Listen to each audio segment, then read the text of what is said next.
The Bible has a lot of different words for sin, generically.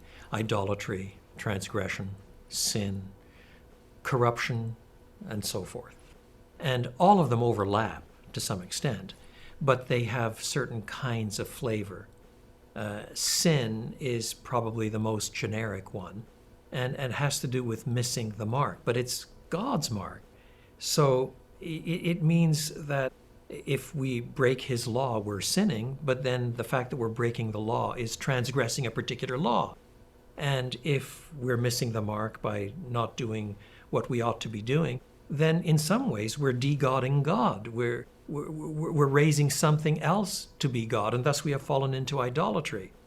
Sin is the generic category for all kinds of evil.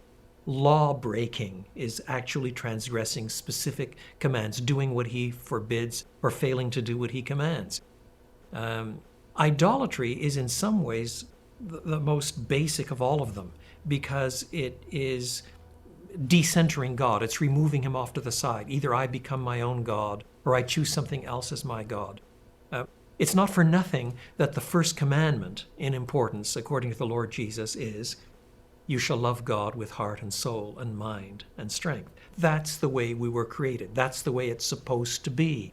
The first responsibility of sentient moral beings is to acknowledge their Creator with adoration and thanksgiving.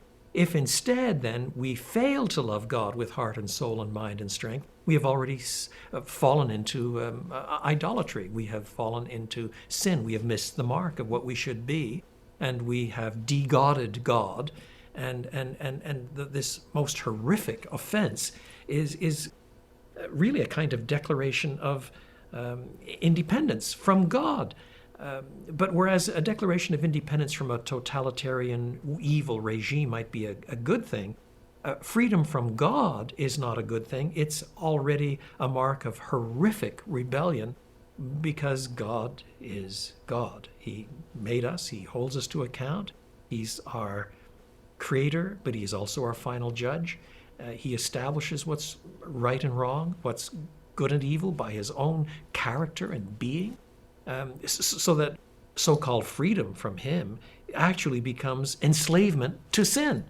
And thus it is intrinsically idolatry because we are raising up some other standard, some other God, some other being to be the very center of all that we choose, everything that we cherish, all that we want the most.